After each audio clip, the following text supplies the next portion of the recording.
ระยะห่างก็ขอโทษบางคนก็สิเจ็บปวดแม้แต่เป็นลูกเป็นเต้าก็ยังเจ็บปวดเนาะคือพระองค์พาแม่เพิ่นป่วยเนาะเมียผู้ที่1ว่านั้น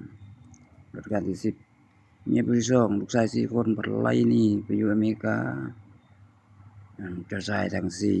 4เมียผู้ที่3บัดเมียแม่ของเจ้าชายที่มังกรราชินีโชคเนาะเพิ่นถูกบังคับไล่หนี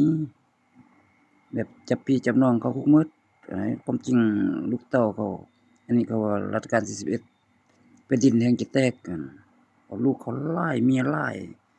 เมียทั้งถูกไล่เมียทั้งแม่นถูกวางยาเจ็บปวดป่วยโซมันหลายผู้ที่บ่ฮู้ก็ยังมีหลายกว่านั้นปิดบังไว้มีเด็กมีน้อยไปข้อยอ่านว่ายังมีแต่เขาบ่เอาลงนำว่าเขาแนะนำเป็นเจ้านะเมียน้อยเมียหน้ายังหลายลูกชายจั่งค่อยสิไปทวงแต่บรรดาลูกก็อาจจะเจ็บปวดนำพ่อหลายก็ฮู้ก็เข้าใจแต่คันคือบรรดาเจ้าชายเนาะแม่เขามันเชื้อสายเชียงใหม่เขาจะมาอยู่เชียงใหม่เขาก็บ่อยู่กรุงเทพเขาก็บ่เป็นหยังแม่เขาคนเชียงใหม่ดาราเชียงใหม่ผู้ที่2อันนั้นโอ้